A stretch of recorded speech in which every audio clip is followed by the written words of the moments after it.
Issue 28. In the previous issue, Sonic got amnesia and Eggman turned him against his friends, who don't have Sonic figure out they're his friends somehow after Sally acts natural around him. I guess he thinks she's just messing with him, treating him like they've always been friends. Obviously, Sonic effortlessly wins against all of them because he's a million times more competent in a fight than they are with his special powers. Although he doesn't kill them for some reason, even though you'd think Eggman would tell him to. The demolition tractors are still homed in this location, by the way. I do like how Tails doesn't immediately get angry and turn against them, though, being in denial because his best friend is fighting him. But still, none of them are even questioning this. This is going to be an ongoing problem coming up in the comic multiple times. Why the hell are Sonic's friends so quick to just assume Sonic would turn against them and shouldn't be trusted? They always turn on him at the drop of a hat just because the villains want them to.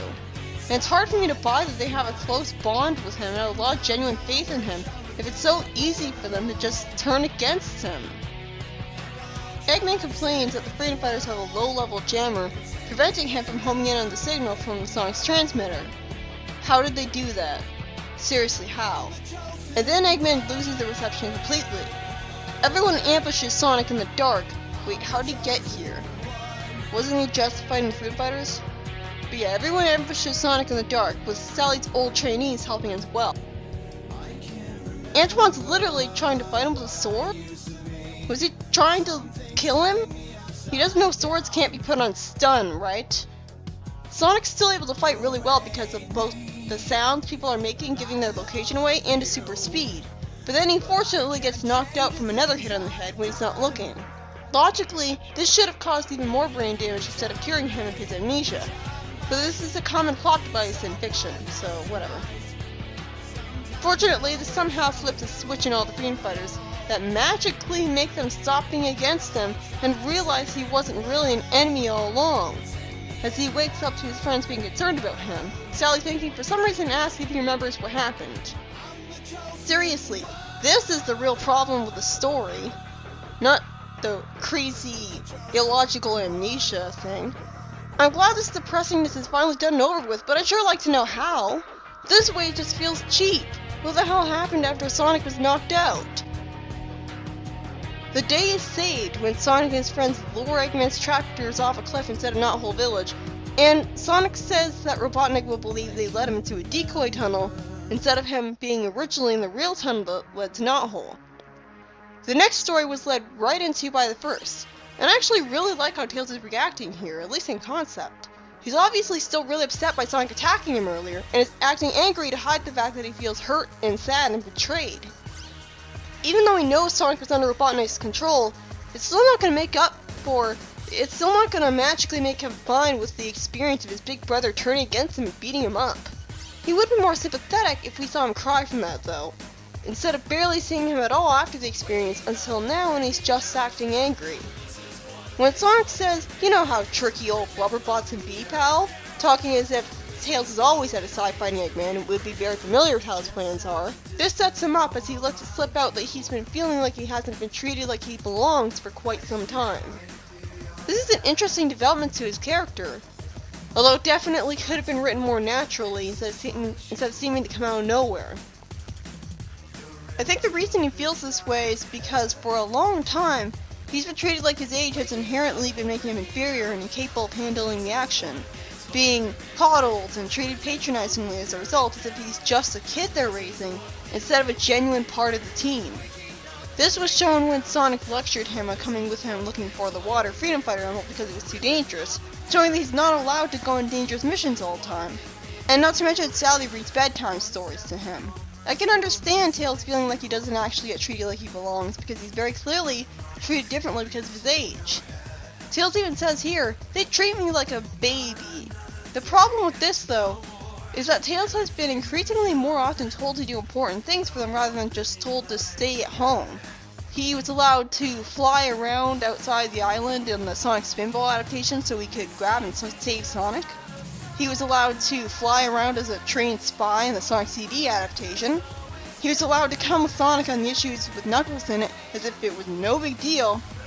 And in this very issue, we see Tails flying around communicating with his friends through a headset, telling them that Robotnik is tracking Sonic. So clearly a lot has changed since he was first introduced, and he's being allowed to do more competent stuff now. This problem would have made more sense to be introduced a lot earlier in the comic than it was. Not to mention, he wasn't complaining when Sally read him a bedtime story earlier in the comic, so if he cares so much about not being treated like a child, why didn't he tell her to stop a long time ago? He complains that while he was made a submarine called the Sea Fox in a very charming reference to Tails' adventure, Sally still tells Rhoda to not put any oil in it, responsibly wanting to keep him from running away with it. I'm supposed to play in it like a floating crib. I like that line. It helps emphasize his point.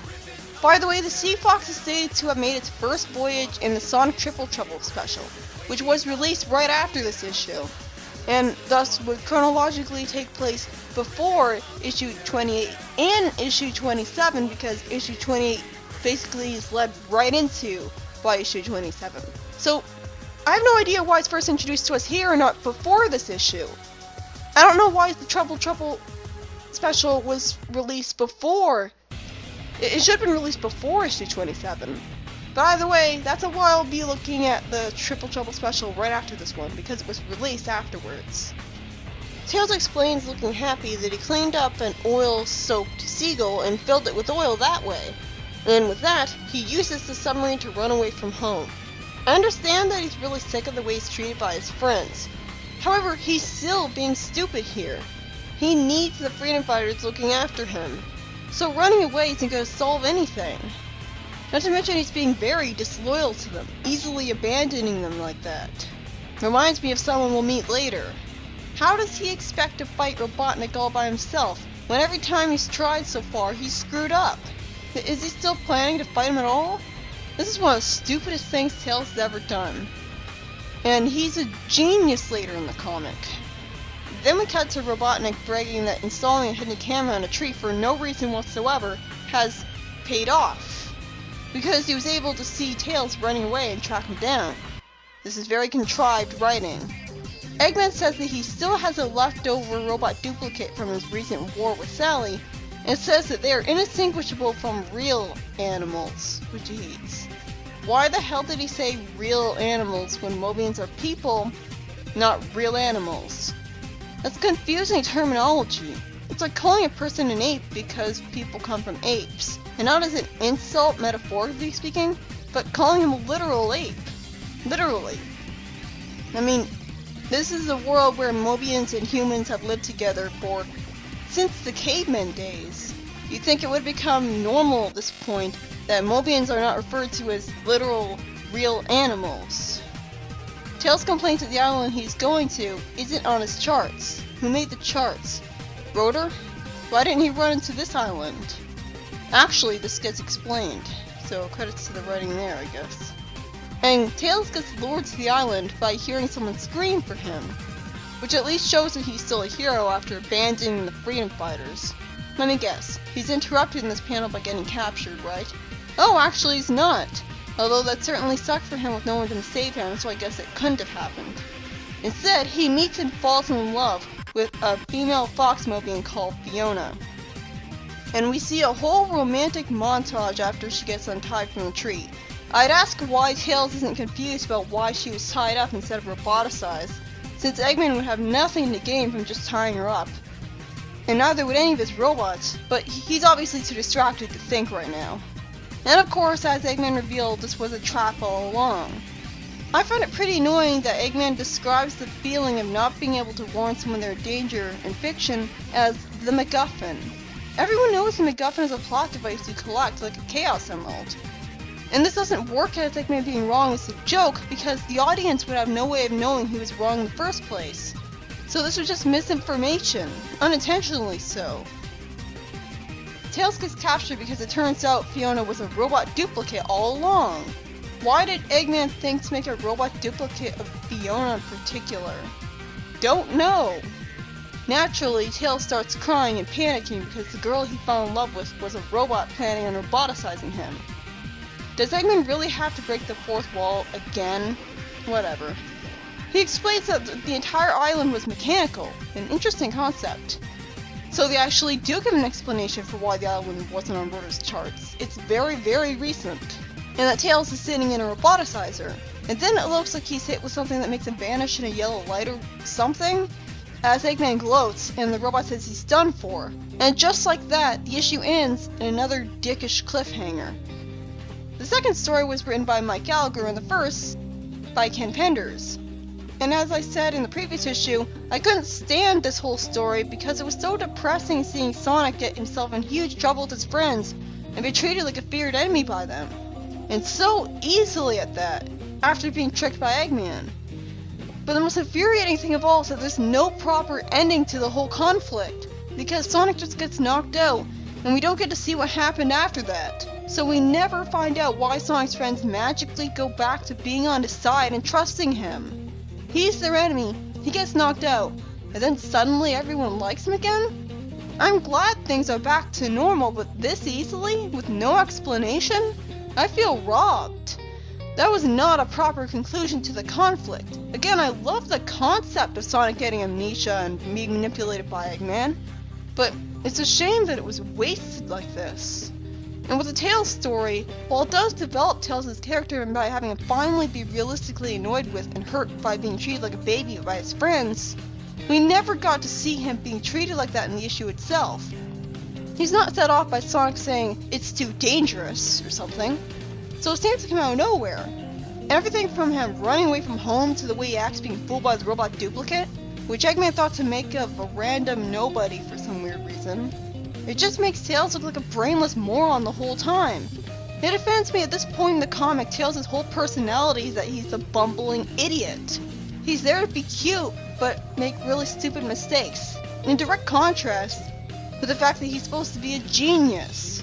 It's such an insult to his character considering his intelligence is one of his most useful, prominent assets. And again, it's not like he's not a genius at this point, since he can fly a plane.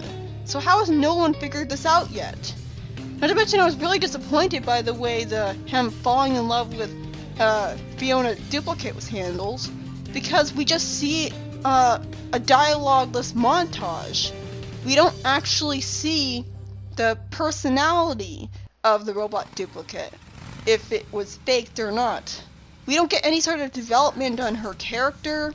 We don't get to see the way that they talk to each other. Like, we don't get to see anything. We don't get to see, like, them talking at all. It's just some stupid montage where they do stuff together. It's such a wasted opportunity. And plus, not to mention, it makes Tails look really shallow because it implies that he only likes her because of the way she looks. Because we certainly don't have a reason to think he likes her for anything else, because none of her personality isn't revealed at all. So she's literally just a pretty face, supposedly, according to Tails, and that's it. It feels hollow and empty. These two issues haven't been that fun for me. And next is the Triple Trouble special, which again, I don't understand why it wasn't released before issue 27, issue 28. Because the Sea Fox appears, which made its first voyage in the Triple Trouble special, in this issue. So why would it be first introduced here? But whatever. It's gotta be a lot better than this.